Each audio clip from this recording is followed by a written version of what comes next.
Le voy a dar la palabra al convencional constituyente, representante de los escaños reservados, don Eric Chinga, para que nos presente a quienes van a presentar el día de hoy en representación del pueblo de Aguita, y también saludar la presencia de nuestra compañera Ivana Olivares, quien también es parte del pueblo de Aguita, parte de su comunidad y también luchadora por el agua y por su territorio, así que bienvenido a los dos. Eric, bienvenido.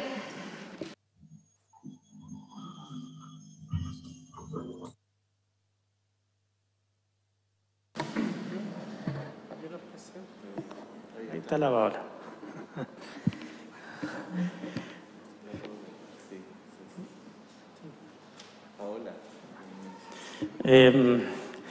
Bueno, Tapue Nay, Tapue Coñis, gracias por esta invitación, especialmente a Ivana, que está en esta comisión del pueblo de Aguita, a Adolfo, que estamos en la misma comisión de escaños reservados. Para nosotros es de importancia esta presencia como pueblo de Aguita en esta comisión de Derechos Humanos, de recuperación de lo que es la verdad histórica. Y bueno, en este caso nosotros como pueblo de Aguita, porque en este caso trabajamos como pueblo de Aguita tanto con Ivana, quisimos un poco hacer una presentación en donde me acompañan Paola González, que está por Zoom, arqueóloga, destacada arqueóloga del pueblo de Aguita. Tenemos a Mario Abayay, antropólogo, que está acá presente, viene de Valparaíso, es parte del equipo constituyente, y también Raúl Molina, que ya lo conocen, destacado profesional. Así que, más que nada, nosotros siempre dentro de las presentaciones tratamos de hacer un llamado a descolonizar un poco la forma de pensar, abrir un poco nuestras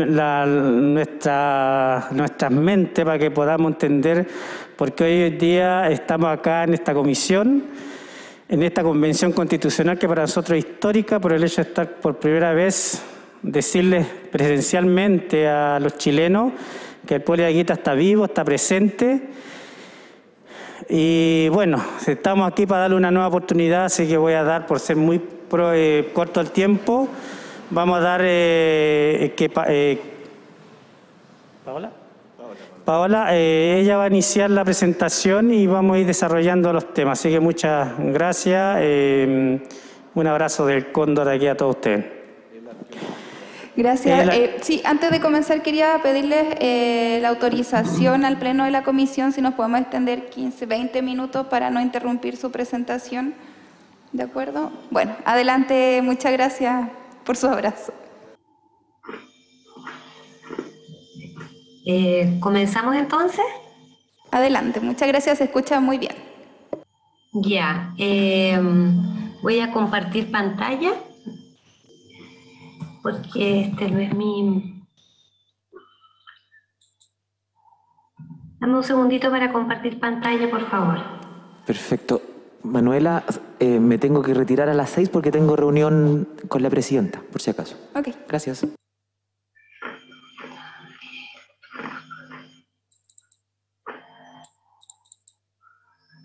Esto es. Ya, bueno, buenas tardes a todos y muchas gracias por esta... ¿Ustedes ven lo que yo veo? No, tiene que compartir la pantalla, yo creo. Sí, está... Quiero que vean esto. Dame aquí.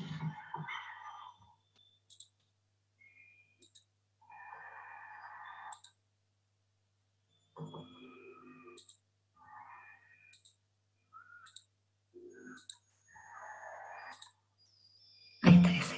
Sí. Ahora sí ustedes van a ver, ¿verdad? Y yo no veo. Dame un segundo que tú vas a ver el tiro que quiero.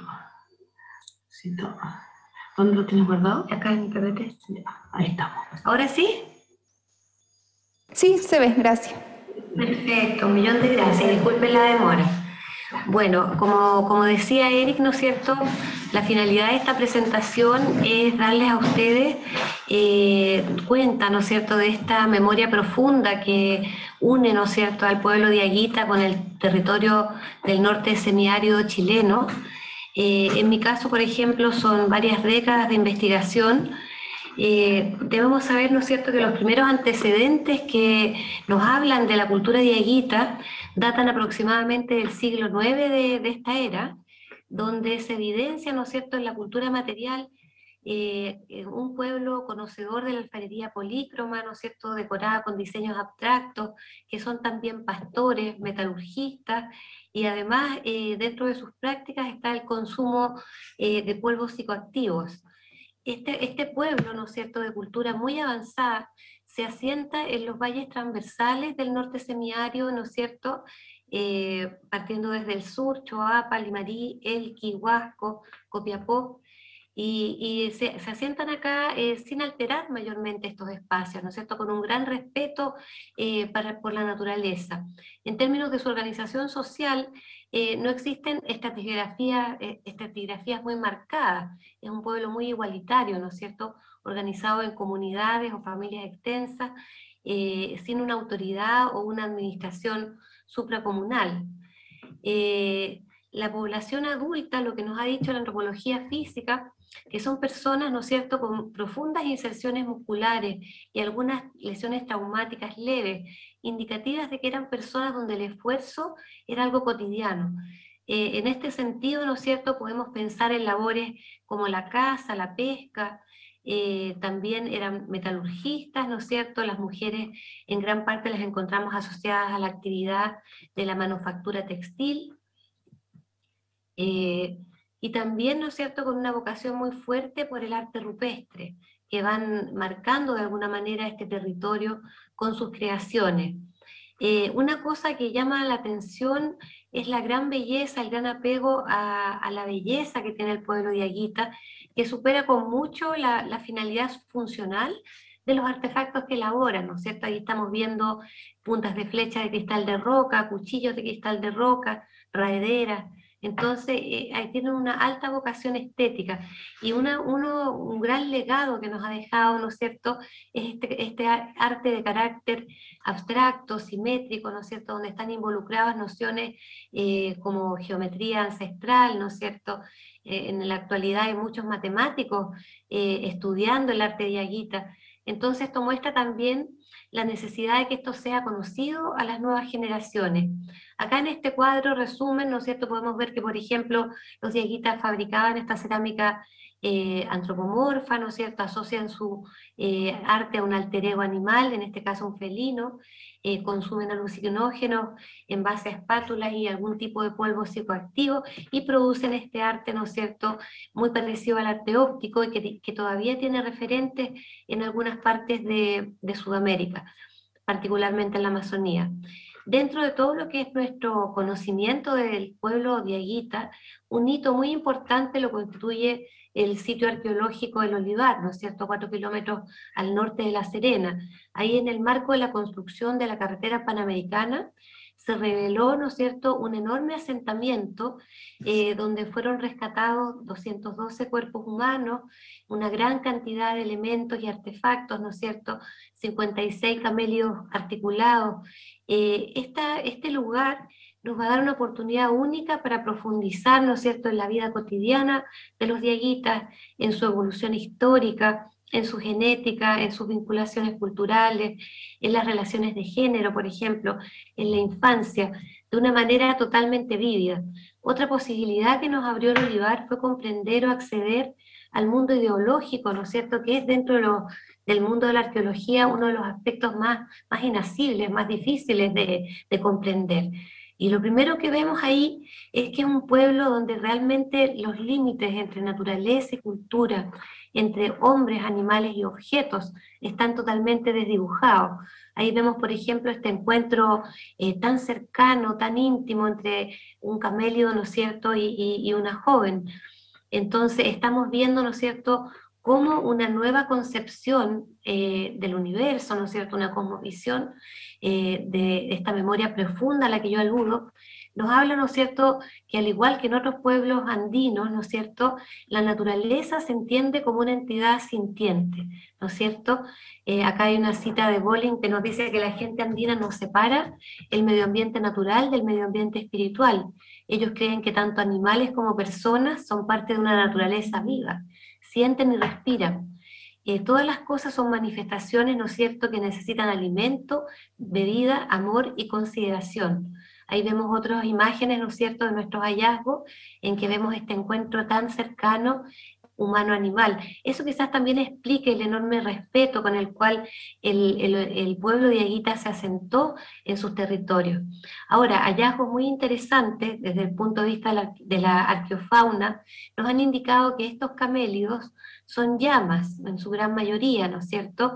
Hay un tipo de llama que produce lana, que todavía existe en el noroeste argentino, y explicaría por qué, ¿no es cierto?, gran parte de los ajuares están compuestos de agujas, textiles, no, o sea, de textiles no tenemos por un tema de preservación, pero sí todos los elementos necesarios para fabricarlo, como las bichuñas y las torteras.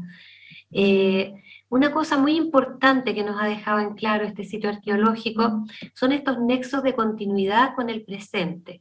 Registramos dos músicos, dos hombres jóvenes, con flautas, cuya morfología, ¿no es cierto?, se parece muchísimo a las actuales flautas de los bailes chinos. Esto nos habla, ¿no es cierto?, de que en el fondo, pese a todo este proceso de conquista y de asimilación de la cultura diaguita en algún sentido, todavía se mantienen muy arraigados en nuestro territorio prácticas y creencias y formas de vida que provienen de este pasado ancestral, ¿no es cierto? Actualmente, ¿no es cierto?, se mantienen una agricultura tradicional, una minería tradicional, todavía tenemos la manufactura de cerámica, la manufactura de textiles con telares en palo enterrado, entre otros muchos aspectos culturales, ¿no es cierto?, que nos hablan de la persistencia en nuestro territorio del pueblo de Aguita. Planteamos, ¿no es cierto?, entonces, que existe un continuo histórico que no ha sido reconocido por el relato historiográfico local y oficial. Los diaguitas de alguna manera fueron borrados del relato histórico español, su riqueza artística e ideológica fue avasallada por las políticas de extirpación de idolatría y reemplazados por la fe católica. La forma de vida indígena fue gravemente alterada también por las mitas mineras y agrarias, ¿no es cierto? Incluso hay una ordenanza española que prohíbe al pueblo de Aguita seguir pintando sus vasijas, por entenderse como un arte pagano. Todas estas estrategias de asimilación en los siglos venideros dañaron mucho incluso la percepción que se tenía, ¿no es cierto?, acerca de la existencia de este pueblo. Y esa es una idea que gobernó por muchos siglos, o sea, entender a los diaguitas como un pueblo desaparecido. Entonces, una cosa importantísima es comprender cómo los antecedentes arqueológicos están colaborando para la comprensión del pueblo de Aguita como un pueblo vivo, ¿no es cierto?, que no está desaparecido, que no se ha perdido. Lamentablemente, bueno, a pesar de que el reconocimiento estatal, ¿no es cierto?, el año 2006 del pueblo de Aguita logró que fuera incluido, ¿no es cierto?, la ley indígena, la aplicación en la práctica de este reconocimiento es muy, muy deficitario. Lo estamos viendo, ¿no es cierto?, con la enorme incursión en territorios de Aguita de la megaminería, por ejemplo, que ha causado graves daños en el territorio y en la forma de vida tradicional de los pueblos que todavía se autoidentifican y también los que aún sin saber que en el fondo podrían ser vestigios de un pueblo antiguo, todavía resisten y viven arraigados al territorio.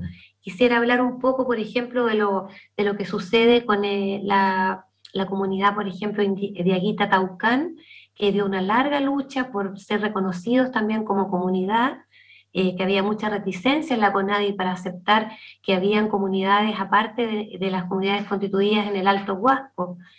Sin embargo, frente la enorme crecimiento, ¿no es cierto?, de la apropiación territorial de la minera Los Pelambres, por ejemplo, esta comunidad no fue reconocida como dentro de la línea o del área de influencia de este proyecto. Y las razones son bastante espurias, y yo por eso quiero en esta presentación poner un poco el dedo en la llaga, porque lo que en esa oportunidad se dijo es que esta comunidad no podía ser considerada como incluida en el área de influencia de esta minera, porque no poseía tierras ancestrales, que no estaban inscritas en los registros de tierras indígenas, ¿no es cierto? Entonces, este tronco familiar Taucán lo percibían como algo que no tenía ninguna incidencia a nivel territorial y por tanto no debían ser considerados como parte de esta esfera de impacto. Entonces, ahí hay algo muy importante que yo creo que si nosotros como pueblo de Diaguita lo podemos aclarar y corregir acá en la comisión, ¿no es cierto?, es que la ley indígena tiene un concepto totalmente retrógrado de territorio indígena. Tiene un concepto restringido que en el fondo exige la propiedad de las tierras y la inscripción en los registros de tierras para ser considerados tierra indígena. Y esto ha causado que tanto desde todos los valles que actualmente existen comunidades diaguitas, ninguna de ellas pueda inscribir territorios. Entonces eso los deja en una condición totalmente vulnerable y expuestas a que sus áreas sean transformadas en áreas de sacrificio. Sin embargo, si vemos cuál es la normativa internacional, incluso de tratados ratificados por Chile y que están vigentes, como el Convenio 169, vemos que el concepto de tierra indígena es muchísimo más amplio que el que estamos actualmente barajando y que están barajando los órganos como la CONADI, ¿no es cierto?, que deberían velar por la protección de los pueblos indígenas chilenos. Esto ha derivado en una enorme invisibilización y en el fondo en que el reconocimiento como pueblo indígena no tenga en la práctica ningún efecto. Estos argumentos, como les decía, se oponen abiertamente contra lo que es el Estatuto de Derechos Humanos que rige sobre los territorios indígenas a nivel internacional y que por la normativa del artículo 5, inciso segundo de la actual Constitución, deben ser considerados de rango constitucional. Por ejemplo, la comunidad diaguita Taucán y muy pocas comunidades diaguita actualmente se les aplica la consulta indígena contemplada en el convenio 169. Acá debemos tener presente, ¿no es cierto?, que para el derecho internacional, específicamente el convenio 169, la declaración también de pueblos indígenas de la ONU, es totalmente irrelevante la necesidad de que estas tierras estén inscritas en el registro de tierras y aguas, porque lo que se pide en el fondo posee un concepto amplio de territorio indígena, en el cual se considera tierra indígena todo aquel lugar, ¿no es cierto?, que los pueblos indígenas empleen, ocupen o posean, el cual incluye bosques, ríos, montañas y mares costeros, y no solamente a la superficie, sino también el subsuelo. Entonces resulta de todo urgente que el Estado chileno enmiende esta grave omisión en la defensa del territorio indígena, que reconozca un concepto amplio de territorio y desarrolle políticas tendientes al reconocimiento de comunidades indígenas, ¿no es cierto? Es urgente que actualmente muchas de las comunidades que han logrado subsistir en sectores rurales, ¿no es cierto?, y bueno, y también está el fenómeno del indígena urbano, pero en este momento creo que también es muy urgente que los territorios que aún están manteniendo un modo de vida tradicional, que están, por ejemplo, haciendo veranadas, que están practicando agricultura tradicional, que están manufacturando cerámica y todos estos elementos que les hablaba, ¿no es cierto?, de esta continuidad, de esta memoria profunda, sean protegidos.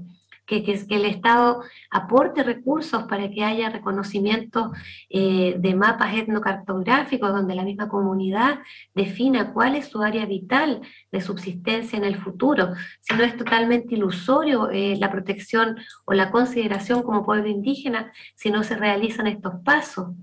Esta omisión por parte del Estado chileno impide el libre goce y ejercicio del derecho a la tierra, y constituye un atentado, ¿no es cierto?, al carácter particular de la existencia diaguita. Esto también incumple deberes contraídos por el Estado y que son tratados de derechos humanos, ¿no es cierto?, generándose así una responsabilidad internacional que podría ser perseguida en instancias internacionales. En Chile, las tierras indígenas son aquellas que históricamente han ocupado y poseen los pueblos originarios reconocidos por la ley 19.253, dice la ley, ¿no es cierto?, indígena, siempre y cuando sus derechos sean inscritos. Entonces, ese es un punto bastante grave que yo creo que a la par del reconocimiento constitucional del pueblo diaguita, debemos cambiar el concepto de territorio. Si queremos poder realmente oponernos a esta política neoliberal extractivista que ha diezmado nuestro país y por lo mismo a los pueblos indígenas que en él habitan, debemos cambiar a un concepto que esté acorde con la normativa internacional. De acuerdo con 1969, ¿no es cierto?, los pueblos indígenas tienen derecho a la propiedad y posesión de las tierras que tradicionalmente han ocupado. Paola, sí, disculpa que le interrumpa, que estamos en el tiempo porque quedan más personas de pueblo diaguita. Sí, no te preocupes. Gracias. Eso importa, quiero enfatizar eso, derecho a la reparación y a la restitución y respeto y defensa de un concepto real de territorio y no el que actualmente protege nuestra legislación. Muchas gracias. Muchas gracias.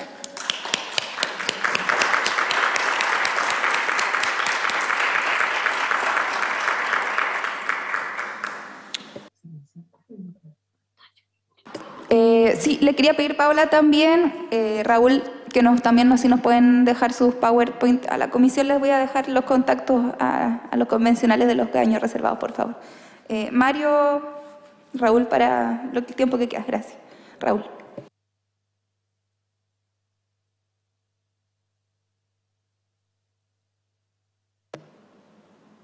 Bueno, mientras aparece el PowerPoint, quería contarles que, bueno, igual agradecer a los representantes del pueblo de Diaguita que me hayan invitado.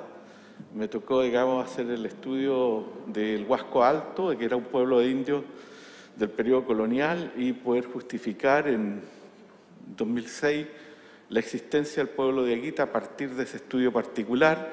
Trabajó también Mario en el equipo, éramos un grupo de 12 personas.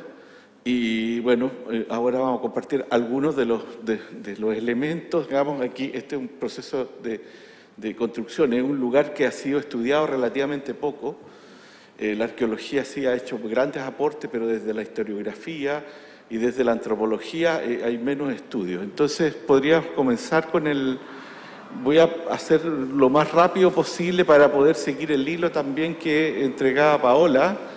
En cuanto, digamos, a que si bien por el lado, digamos, habían prohibiciones de la reproducción cultural, también, digamos, la ocupación hispana va a generar, ¿cierto?, la apropiación que todos conocemos en el Valle Central y en el Norte Chico de las tierras indígenas. Veamos lo primero. Adelante. Bueno, lo primero que nosotros vemos, avanza, por favor. Lo que nosotros tenemos un poco estos mapas, ¿no?, que siempre están de los territorios y que prácticamente son como mapas escolares, el que sigue. Y los diaguitas, en realidad, una de las cuestiones que tienen continuidad es que el etnónimo, es el nombre propio de diaguita, está en las primeras crónicas españolas. Y uno de ellos, por ejemplo, está en el año 1541, en una probanza de mérito, en que uno de los capitanes está pidiendo tierras y dice que uno de sus hazañas ha sido, digamos, haber defendido Santiago cuando venían las huestes de, bueno, Michimalonco y los diaguitas que mandó a buscar. O sea, aparecen los diaguitas, aparece el etnónimo ya. Y eso ya da un poco la importancia, y después lo vamos a encontrar en el Valle del Elqui, en el Valle de los Diaguitas, etcétera. ¿Podemos seguir más adelante? ¿El que sigue? Bueno, y en el territorio de Diaguita siempre nosotros tenemos un poco esa conformación. Ya Rosales, el padre Rosales decía, digamos, que los diaguitas también estaban al otro lado de la cordillera, hacia el sector de Cuyo, digamos, de Catamarca, La Rioja, y entonces tenemos esta conexión histórica, digamos, que nuevamente los pueblos más bien la cordillera de los Andes une a los pueblos más que los separa, digamos, ¿no? Esta idea de la frontera nuevamente aquí aparece y hay que sacarla un poco del pensamiento. También los de Aguita ocupan ciertas de estas vertientes de cada uno de los lugares y establecen relaciones que van a ser históricas. Hemos encontrado algunos antecedentes históricos que son bastante clave, digamos, en las movilidades que hay transcordilleranas, la que sigue. Una de las características es la reducción a pueblos de indios y el reparto hispano en el territorio indígena. Voy a tomar dos cosas nomás, que son las mercedes de tierra y los pueblos de indios. Sigamos. Los pueblos indios van a ser los que van a permanecer y van a agrupar a población de Aguita con una parte de las tierras. Y las mercedes de tierra, ¿qué es lo que son? Son los repartos que ya apresuradamente va a hacer el conquistador, ¿cierto?, a lo largo de toda esta zona. Aquí hay un estudio para la zona de Coquimbo y ustedes ven las primeras haciendas y las primeras mercedes de tierras que se entregan, la siguiente. Después, Francisco Aguirre, mire, lo puse ahí, digamos, para que vieran, digamos, la dimensión que había. O sea, tenía propiedades en el Valle de Copiapó, tenía en Marquesa Alta y Baja en el Valle del Elqui, tenía propiedades en el Valle del Limarí, o sea, prácticamente en la estancia Tongoy, en la hacienda Limarí, y terminaba en el Valle de Ramadilla. O sea, más encima, digamos, prácticamente se había apropiado Francisco de Aguirre gran parte del territorio de Aguita. Luego, digamos, podemos seguir adelante, digamos. Hay otros casos que está lleno de la historiografía respecto a cómo se van entregando. Y en el caso del Choapa, por ejemplo, un encomendero y propietario, Juan Godinés, ¿cierto?, ya le entregaba a Valdivia estas tierras. Sigamos. Y la dinámica, ¿cierto?, de esta propiedad es que, claro, son grandes extensiones, algunas se mantienen y otras se van subdividiendo. Es en el siglo XVIII, por ejemplo, la zona de Coquimbo hasta Choapa. ¿Sigamos? ¿Qué son los pueblos de indios? Los pueblos indios son igual que las radicaciones que se hacen con los mapuches por el Estado chileno, pero esto lo hacen los españoles. O sea, en el fondo es una reducción y una entrega de tierra, ¿cierto?, calculada, donde se les dan a algunos una cantidad de hectáreas. Y estos pueblos de indios van a llenarse desde los valles de Copiapó hasta el Choapa y después sigue, por supuesto, digamos, para la zona de Santiago, etcétera. Pero en la zona de Aguita están aquí los pueblos de indios. Yo puse algunos. Cuando uno hace un close-up, digamos, un trabajo más específico de la zona, encuentra más pueblos de indios. Pero ¿cuál es la característica de los pueblos de indios? Es que tienen una legislación hispana. Parte en 1580, ¿cierto? Y está Martín Ruiz de Gamboa, que hace la tasa, digamos, para poder entregar la tasa de Gamboa, que entrega las tierras. Y en 1620 se siguen radicando, en 1642 se va modificando, y así a lo largo de todo el periodo colonial. Sigamos. Y aquí tenemos pueblos de indios ya mucho más. Por ejemplo, en la anterior descubríamos que habían 23 pueblos de indios entre Copiapó y la zona del Choapa. Aquí solamente en los valles de Coquimbo hay otros 22 pueblos de indios que uno los puede empezar a ver, o sea, serán lugares con tierra. Sigamos. Y bueno, el caso de Copiapó, el pueblo indio de San Fernando, que agrupa, por ejemplo, a todos los pueblos del valle. Y sigamos el que viene. Y acá, digamos, al final del periodo colonial, cuando termina la encomienda, uno de los problemas que había, digamos, es cómo se devolvía la población que se había sacado de otro lugar. Entonces autoriza a Ambrosio O'Higgins a generar nuevos pueblos de indios. Y en la Ligua se forman varios, ¿ya? E incluso en otras zonas, ¿cierto?, se van a formar pueblos de indios en base a que son como los títulos de Merced Mapuche, insisto, digamos, son muy parecidos. Sigamos. Y el otro tema, ¿cierto?, que tenía que ver, y esto visto hoy día desde el derecho indígena, todo el problema de la movilidad, ¿cierto?, de llevar forzado, el traslado forzado de mano de obra a través de la encomienda. Nosotros estudiábamos la encomienda como un sistema de trabajo, pero nunca veíamos al sujeto, ¿no?, quién era el trasladado, hacia dónde lo llevaban y qué eso significaba. Entonces hoy día, claro, por supuesto, las encomiendas y traslado de población indígena lleva, ¿cierto?, una movilidad muy alta también en el norte chico. Se van llevando a distintos lugares, traen encomienda, por ejemplo, al Andacollo y las traen desde el Huasco, etc. Sigamos. Y eso hace también que haya mucha movilidad y entonces que haya una interacción y se generen redes muy importantes entre familias que son de distintos lugares.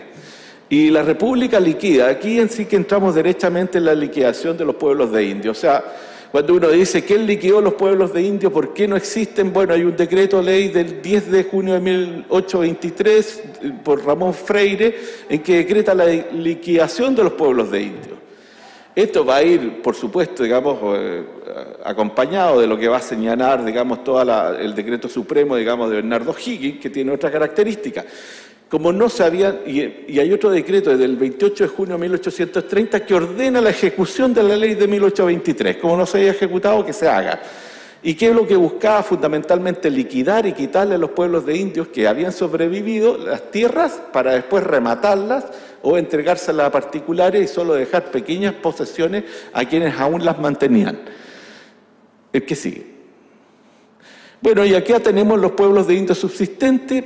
Está lleno de datos. Yo puse ahí, por ejemplo, las mensuras que se hicieron de los pueblos de Huasco Bajo y de Copiapó, donde prácticamente, digamos, había mucho interés por parte, digamos, de las autoridades de la naciente república por quitarle las tierras a los indígenas. O sea que hay mecanismos de usurpación que están de alguna manera vinculados, ¿cierto?, con un interés. ¿Cuál más? El que sigue, por favor. Y acá, ¿cierto?, un poco también las tierras de indios son ejemplos de cómo se rematan estos pueblos de indios en el caso, digamos, de Copiapó. El que sigue. Bueno, y entonces lo que pasa, digamos, que en conjunto con esto, ¿por qué, digamos, los diaguitas no existen? Porque a nosotros nos enseñaron que los diaguitas, ¿cierto?, eran, de alguna manera, los artefactos arqueológicos, ¿no? Y como que era una cultura que no había permanecido.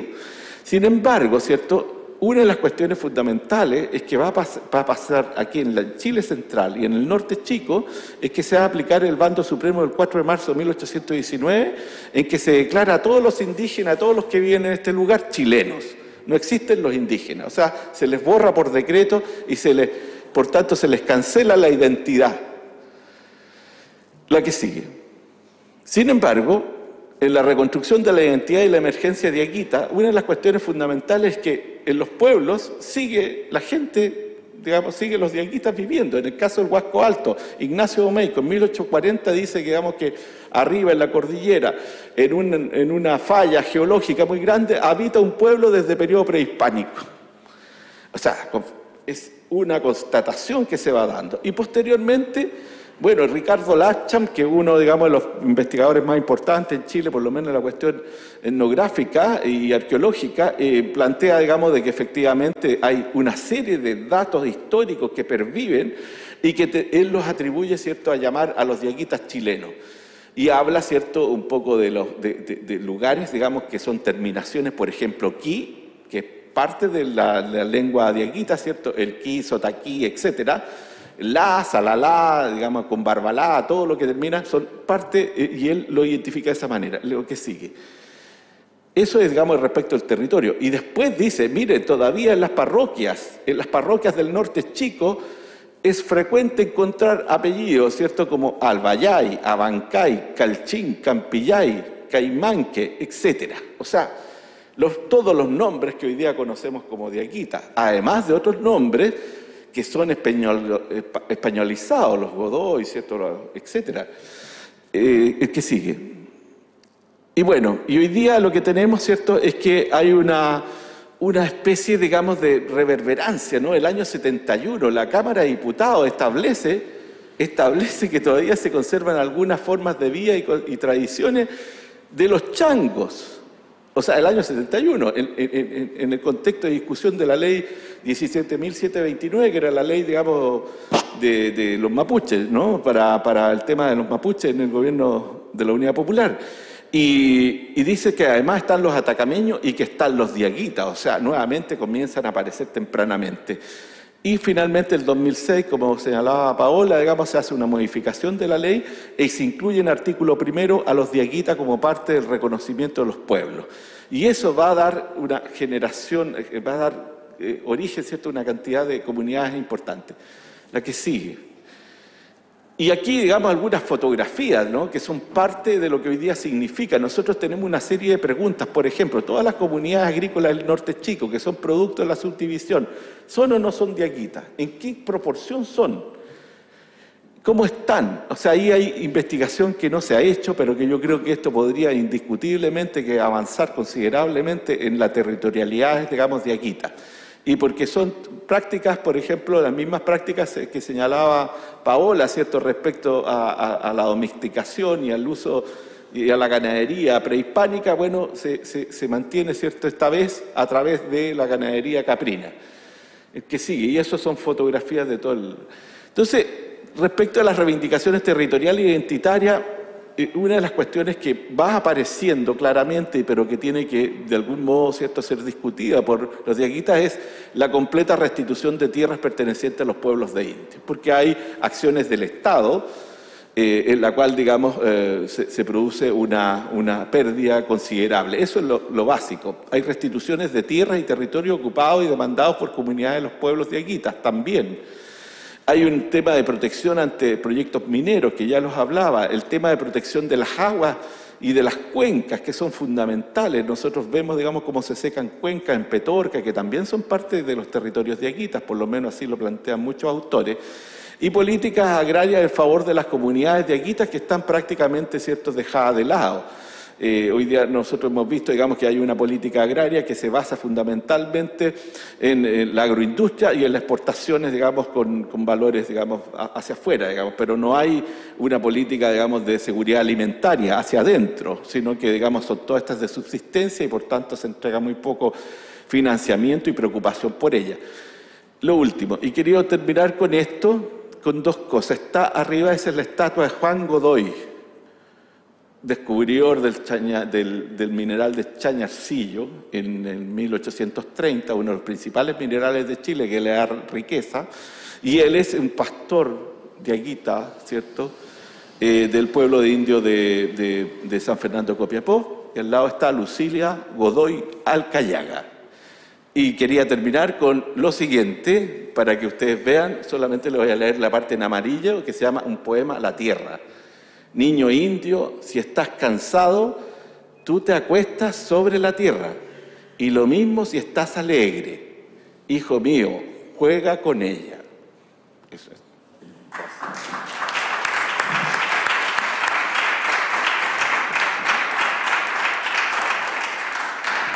Muchas gracias por su presentación. Mario, no sé cómo hacerlo porque estamos en la hora. Nosotros tenemos un compromiso con la Oficina de las Naciones Unidas a las 6:30. No sé si se pueden coordinar con Adolfo a fin de que mañana quizás se pueda hacer un pequeño espacio porque estamos muy en la hora. Si lo pueden ustedes como autogestionar, por favor, se lo solicitaría con... Para cerrar me tomaría solo 5 minutos. Ya, creo que estamos ¿sí? de acuerdo con Si es que yo por mi parte no tengo problema. Listo. Gracias. Bueno, y así es como llegamos al presente, ¿no? Atrapados por la máquina del tiempo. Muy buenas noches a todas. Tapúa Coñí, Naí. Creo que ha sido una larga exposición justamente respecto a los antecedentes, la memoria y las huellas del pueblo de Yaguita, que de alguna manera validan de manera concreta, ¿cierto?, nuestra presencia, nuestra permanencia y nuestro aporte cotidiano a este país y a este territorio. La idea era que pudiésemos además contextualizarles en el presente, ¿no? No solo atravesar este largo camino que ha sido el sobrevivir a la extirpación de idolatrías, a la extirpación de lenguas, etcétera, ¿no? Y en ese largo camino, bueno, hasta el día de hoy, después del 2006, aclarar que el reconocimiento tardío del pueblo de Yaguita también es significante respecto a la deuda histórica que tiene el pueblo chileno y el Estado chileno específicamente con nuestra memoria ancestral. Y hasta el día de hoy, desde esa fecha, según el censo del 2017, somos más de 88.000 almas, a punto incluso de ser tantos como el pueblo aymara, ¿no? Y ocupar un lugar distinto en el territorio nacional. Creo que para cerrar quisiera solamente decir que estas almas se encuentran distribuidas justamente en cada uno de los espacios y territorios que han sido latamente descritos por nuestros hermanos Paola y por Raúl Molina, ¿no? Por lo tanto, lo que queda es justamente definir una exigencia o por lo menos una propuesta para que se deje de considerar que el territorio de Aguita se restringe exclusivamente a la tercera y la cuarta región y si al menos se abran a la posibilidad de investigar y abrirse a la información hoy día real, construida siendo todavía muy escasa, a la incorporación de los territorios de la Concagua y del Mapocho como espacios donde nuestra habitación ha sido histórica.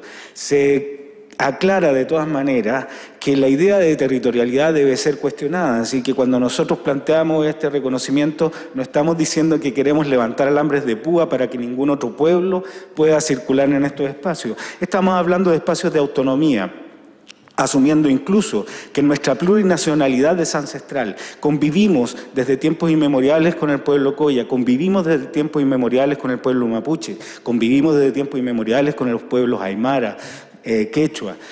Convivimos en las celdas de la esclavitud con el pueblo afroamericano y también convivimos con el pueblo chango. Entendemos que la ocupación del espacio y la idea de autonomía es plurinacional y la invitación y la necesidad de reparación del Estado chileno es que se asuma a sí mismo fundamentalmente a partir de esta diversidad y esta composición compleja que es una plurinacionalidad de hecho, pero que estamos a puertas de empezar a pensarla como una plurinacionalidad jurídica a partir de este tipo de instancias. En lo específico para el pueblo de Aguita, el reconocimiento de nuestros espacios no solamente va ligado a lo regional, sino que fundamentalmente una perspectiva desde las cuencas, ¿no? Las aguas guían nuestros pasos, las cuencas son el lugar de nuestros ancestros y esos son los espacios que hoy día estamos llamados a proteger. Este es un acto de soberanía, el pueblo de Aguita después de muchos años está vivo, estamos presentes, estamos activos y asumiendo nuestra responsabilidad en este nuevo momento de la historia de Chile, donde efectivamente venimos a aportar con todo nuestro aprendizaje y a pedir y solicitar que nos acompañen también en este camino los otros pueblos de Chile y particularmente el pueblo de Chile, porque en la medida que nos conocemos cada día más, nosotros los de Aguita, también el pueblo chileno se va a conocer cada día más. Eso. Muy buenas tardes.